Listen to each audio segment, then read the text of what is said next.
अस्सलाम वालेकुम, मैं हूं अली शाह जो फाइनेंशियली काफी बेहतर है 20s में 30s में, लेकिन हर बंदा परेशान है। हर बंदा इस वक्त रिजर्व लगा हुआ है, उसके बैंक अकाउंट में महीने के एंड में पैसे नहीं होते। तो क्या वजह है और इसको कैसे ओवरकम किया जा सकता है, इसके बारे में आपको बहुत जबरदस्त टिप्स देने जा रहा हूँ। इसी चीज को ओवरकम करने के बारे में। हर बंदा दूसरे को इंप्रेस करने के चक्कर में। Time is your best friend and time is your super power in the field of investing. So save first and then spend. Financial freedom आप कैसे हासिल कर सकते हैं?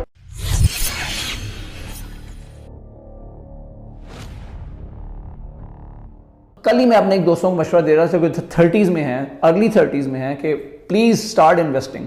मुझे आपको मेरे से ज़्यादा बेनिफिट ये है कि आप younger than me. Time is your best friend and time is your super power in the field of investing. तो इसके लिए लाजमी है इसको कंसीडर करें और अपने लाइफस्टाइल को इन्फ्लेट ना करें, अपने आप को बिल्कुल कंटेन करें, अपनी ज़रूरियात ज़िंदगी को देखते के खर्च करें। किसी को इंप्रेस करने के लिए याद रखें कि किसी के पास इतना टाइम नहीं है कि आपको देख के इंप्रेस हो सके। आपकी जो गाड़ी है, आप अपनी गाड़ी से खुद ही इंप्रेस हो रहे हैं। आपको लग रहा है कि लोग उसको देख के इंप्रेस हो रहे हैं, लेकिन वो लोग इंप्रेस नहीं हो रहे, वो डिप्रेस हो रहे हैं। पाकिस्तान में हर इंसान ये सोच रहा होता है कि यार ये चीज़ इसके पास है, मेरे पास क्यों नहीं है। तो ये हसद का जज्बा ट्रिगर करता है और ये डिप्रेशन ट्रिगर करता है उस बंदों के अंदर। तो लोग सोसाइटी में हर तीसरा बंदा इस पर डिप्रेशन का शिकार हो रहा है, क्योंकि जो लोग ग्लॉसीनेस देखते हैं, ग्लिटर देखते हैं सोशल मीडिया पे, लोग अपनी बेस्ट चीजें दिखा रहे होते हैं, फैंसी टॉयज दिखा रहे होते हैं, अच्छे आईफोन्स दिखा रहे होते हैं, गाड़ियां दिखा रहे होते हैं, उससे लोग डिप्रेस हो रहे हैं। लोग ये चाहते हैं कि यार हमारे पास ये चीजें क्यों नहीं है। इसी से चोरी चिकारी भी बढ़ रही है, माशरे में बदअमनी फैल रही है। तो आपने इन चीजों को देखना है, अपने ऊपर डिसिप्लिन लेके आए, फाइनेंशियल एजुकेशन हासिल करें। That is the only way to achieve financial freedom.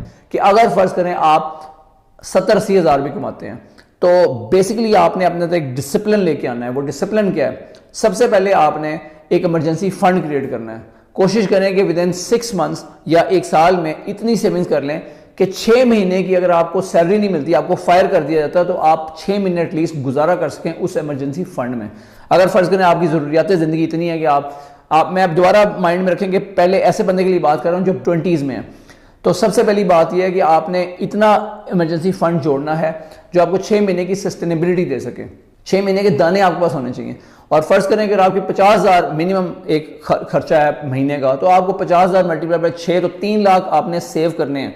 अब वो 3 लाख सेव करने के लिए हो सकता है आपको 1 साल लग जाए, लेकिन यही आपका इमरजेंसी फंड है जो लाजमी तौर पे आपने क्रिएट करना है। तो इसके लिए आपको बहुत ही ज़बरदस्त किस्म का डिसिप्लिन लाना पड़ेगा, अपने ऊपर पाबंदियां लगानी पड़ेंगी और उसके लिए अपने आप को एक सांचे में ढालना पड़ेगा। तो वो फ्रेमवर्क क्या है, कैसे आपने करना है, मैं उसका भी फॉर्मूला आपको देने जा रहा हूँ। इंपॉर्टेंट चीज़ ये है कि फ़र्ज़ करें आपकी सैलरी है 80,000, इसमें से 25% मैक्सिमम आपने रेंट में खर्च करना है।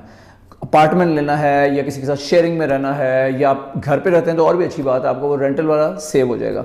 लेकिन इसके अलावा आपकी जो ज़रूरियात ज़िंदगी हैं, आपने जो डे आउट करने हैं, डाइन आउट करने हैं, कॉफ़ी शॉफ़ी पीनी है, तो 5 से 10% से ज़्यादा इसके ऊपर आपने खर्चा नहीं करना अपनी सैलरी का।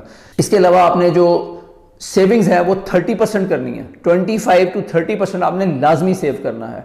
और फॉर्मूला ये है कि आपने जैसे ही बैंक अकाउंट में आपके सैलरी आती है, तो आपने उसमें से सेविंग्स पहले निकालनी है और उसको उस बैंक अकाउंट से किसी और अकाउंट में मूव करें और फिर दोबारा उसकी शक्ल भी ना देखें। और आपको लगेगा यार मेरी सैलरी तो ये जो 25-30% ये मेरी सैलरी का हिस्सा ही नहीं था, इसके पीछे जो बचता है वो मेरी सैलरी है और वो मैंने स्पेंड करना है। So save first and then spend. अच्छा, आगे चलते हैं। अब आपने ज़रूरियात ज़िंदगी के लिए जो निकालना है, जो आपके अखराजात हैं वो आपने निकालने हैं। बिल्स आएंगे 20%, इतना तकरीबन उसके लिए रख लें। और बाकी जो खाना पीना है, जो खर्चे हैं, ग्रोसरीज हैं, सारा कुछ, वो 30-40% आपकी लग जाएंगी। तो ओवरऑल इस तरह आप अपने आप को बैलेंस करना है आपने। और फ्यूल का खर्चा, मोबाइल का खर्चा, हर चीज़ एक्सेल शीट में मेंटेन करें और इस तरह का स्ट्रक्चर क्रिएट करें और अपने आप को इससे बाहर नहीं जाने देना। इसको आम ज़बान में कहते हैं कि चादर दे के पाँव फैलाना। क्रेडिट कार्ड्स यूज़ नहीं करने, बिकॉज आपको वो हमेशा आपको जो क्रेडिट कार्ड है वो स्पॉइल कर देता है। ठीक है, फ़र्ज़ करें कि आप महीने के 10,000 भी बचाना शुरू कर देते हैं, तो दैट मीन्स कि वो सालाना 1,20,000 हो जाएंगे।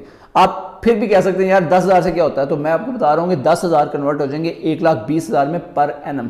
अब अगर आप किसी म्यूचुअल फंड में, उसको बेसिक म्यूचुअल फंड में भी उसको इन्वेस्ट करते हैं जिसका मिनिमम रिटर्न भी 12% है, तो आप देख लें कि वो जो पैसा है ना आपका, वो अगर आप एक्सेल शीट करें, मेरी जो कंपाउंडिंग वाली वीडियो उसको भी देखें, ये मैं वो बात कर रहा हूँ कि जिसमें आपने उसमें कोई एक्स्ट्रा अमाउंट ऐड नहीं किया, 10,000 पर महीना ही आप सेव कर रहे हैं। मैंने कोई आपकी इंक्रीमेंट नहीं डाला कि आपकी सैलरी इंक्रीमेंट होगी। लाजमी तौर पर आपकी सैलरी में इंक्रीमेंट होगी, आपका लाइफस्टाइल भी बेहतर होगा, लेकिन आपने हर हाल में अपनी जो सेविंग्स करनी है वो 25 to 30% करनी है। लेकिन अगर मैंने आपको जो फॉर्मूला बताया वो बेसिक तरीन है, तो आपको 10,000 पर मंथ सेव करके आप 80 लाख रुपया जनरेट कर सकते हैं 20 सालों में। और यही चीज कंपाउंडिंग की है कि कंपाउंडिंग शुरू में आपको लगता है दूसरे तीसरे साल की यार बिल्कुल कुछ भी फायदा नहीं हो रहा, लेकिन एकदम वो चीज उठती है 20-30 सालों के बाद ऐसे ऊपर जाती है और आप अमीर बंदे बन जाएंगे। यही चीज वॉरेन बफेट के साथ हुई थी। मैं बार बार बात करता हूं कि जब वो 65 ईयर्स का हुआ था तो उसकी जो नेटवर्थ थी वो 2% ऑफ का उसकी करंट नेटवर्थ है। अब जबकि वो 80-85 साल का हुआ है तो उसकी जो कंपाउंडिंग का उसको बेनिफिट हुआ है, उसकी ओवरऑल वेल्थ बन चुकी है कोई $85 बिलियन। उसमें से जो 98% ऑफ द वेल्थ है वो 65 ईयर्स के बाद उसकी क्रिएट हुई है। लेकिन उसको बेनिफिट ये है कि उसने 75 साल से वो इन्वेस्टमेंट्स करता चला आ रहा है। उसने 10 साल की उम्र में इन्वेस्टमेंट स्टार्ट की थी। तो आपको बहुत ज्यादा एडवांटेज है अगर आप 20s में हैं कि आप यू स्टार्ट इन्वेस्टिंग अर्ली। उम्मीद करता हूं कि आपको ये आज की वीडियो पसंद आई होगी। अगर आपको ये अच्छी लगी है तो इसे लाइक कर दें। अगर आपने अभी तक चैनल को सब्सक्राइब नहीं किया तो इसको सब्सक्राइब जरूर कर दें, बिकॉज इसी तरह का यूजफुल इन्फॉर्मेशन आपके लिए लेके आ रहे हैं आइंदा भी आने वाली वीडियोज में। Thank you very much for joining us today. Allah Hafiz.